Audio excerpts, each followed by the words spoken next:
हिमाचल प्रदेश में कोविड-19 के कुल मिला के 247 केसेस हुए हैं और इस वक्त 175 केसेस एक्टिव है और कुल मिला के 5 डेथ हुए हैं। पूरे देश में कोरोना वायरस पॉजिटिव के 1,51,000 केसेस हुए हैं और 4,337 लोगों की मृत्यु हुई है।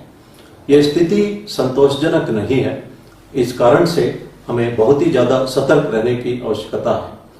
अभी देखा गया कि लोग आमतौर पर सोशल डिस्टेंसिंग मेंटेन नहीं कर रहे हैं और मास्क पहनते हैं लेकिन सही ढंग से मास्क नहीं पहन रहे हैं। इस हालात को मद्देनजर रखते इन बातों पर पूर्ण रूप से ध्यान देना अति आवश्यक है।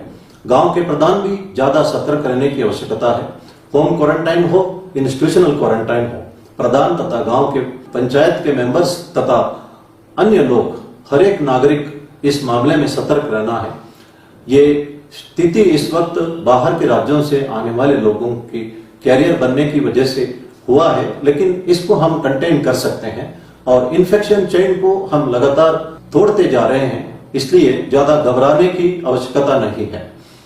आरोग्य सेतु ऐप डाउनलोड करना अनिवार्य है।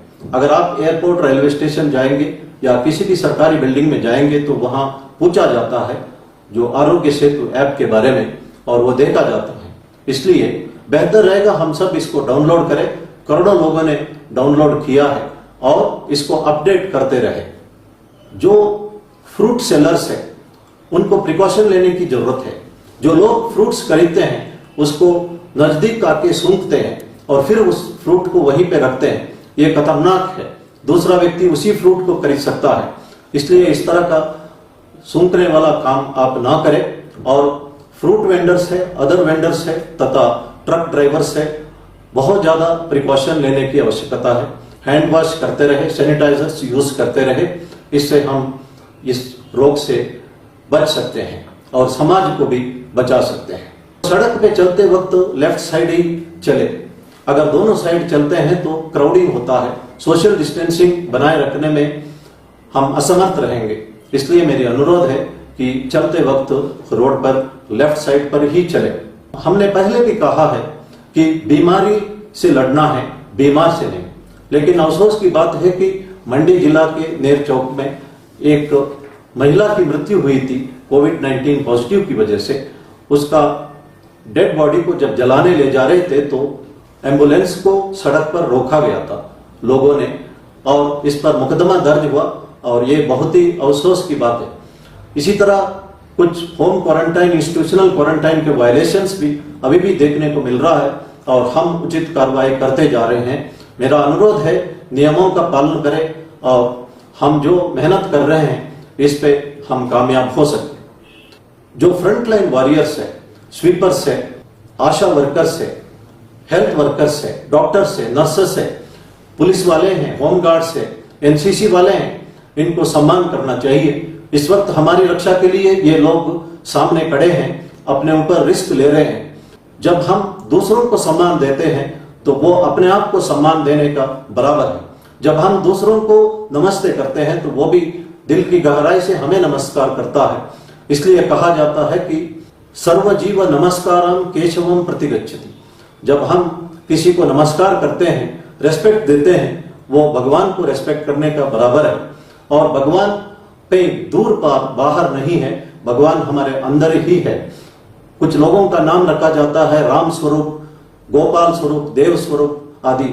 इसका मतलब है कि हम सब देव स्वरूप है क्योंकि हमारे अंदर ही भगवान है। हिज होलीनेस दलाई लामा कहते हैं अपना दिल और दिमाग को मंदिर बनाए और be kind to everyone, that is my simple religion.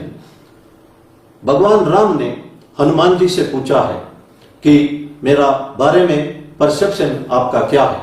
Hanuman ji जवाब देते हैं, जब मैं अपने आप को एक बॉडी समझता हूं मैं आपका दास बन जाता हूं।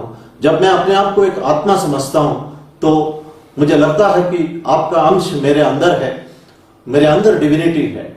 और जब मैं एक सच्चाई का विजन पाता हूं तो मुझे लगता है कि भगवान राम और मैं एक ही है। और यही बात जीसस क्राइस्ट कहते हैं जब वो कहते हैं कि I and my father are one. Prophet Mohammed भी यही बात कहते हैं, God loves those who love his creation. Prophet Mohammed कहते हैं कि सिर्फ इंसान ही नहीं है, हम प्राणी, पक्षी और पेड़ों को भी प्यार करना चाहिए, रेस्पेक्ट देना चाहिए, वो भी भगवान का ही क्रिएशन है। इसलिए भगवान उनको पसंद करता है जो उनका बना हुआ वर्ल्ड को पसंद करता है। भारत सरकार कहती है कि बीमारी से लड़ाई है, बीमार से नहीं।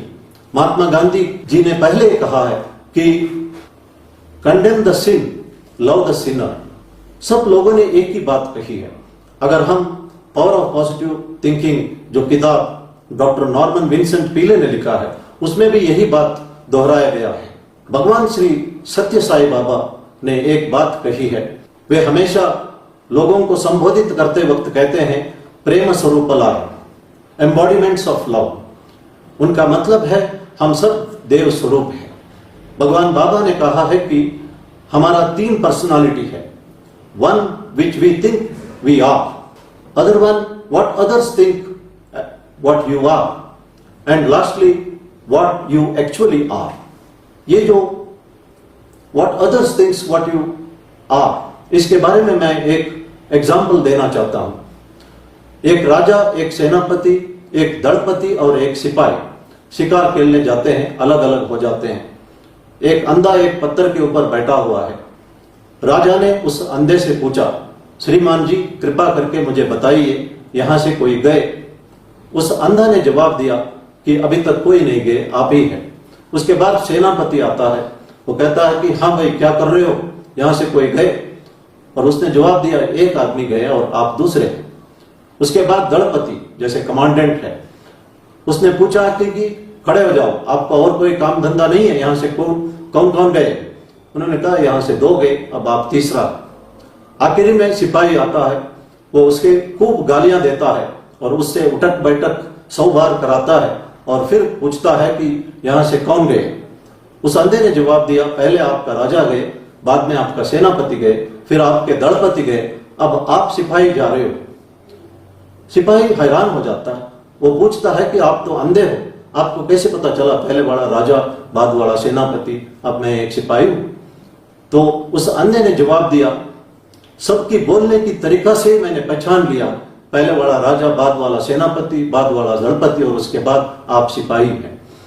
तो क्यों ना हम अपने बातों से अपना रिकॉग्निशन दें, और एक राजा भी अगर बदतमीजी से बात करेगा तो लोग उसको रेस्पेक्ट नहीं देंगे। एक सिपाही अगर लोगों को रेस्पेक्ट देता है, इज्जत देता है, तो उसको भी एक राजा का बराबर रेस्पेक्ट मिलता है। इसलिए मैं हमेशा कहता हूं be polite but be firm. हमें कानून लागू करना है, we have to be firm. मैं जब डॉक्टर अब्दुल कलाम जी से मिला था तो मैं हैरान हो गया उनकी simplicity. There is no trace of ego और एरोगेंस इन हिम। वे बहुत ही पोलाइटली बात कर रहे थे, उनके चेहरे में एक बच्चे जैसा स्माइल देखने को मिलता था। ये उनका ग्रेटनेस है। क्यों ना हम अपनी बातों से अपना ग्रेटनेस को दर्शाए। इस वक्त जो भी फ्रंटलाइन वर्कर्स है, वॉरियर्स है, उन सबको दिल से रेस्पेक्ट करें और बीमारी से हमारी लड़ाई जारी रखें, बीमार से नहीं। हम सबको रेस्पेक्ट करें, सब लोगों का भला चाहे। ऐसा करते करते हम अपने अंदर के डिविनिटी को पहचानें। धन्यवाद।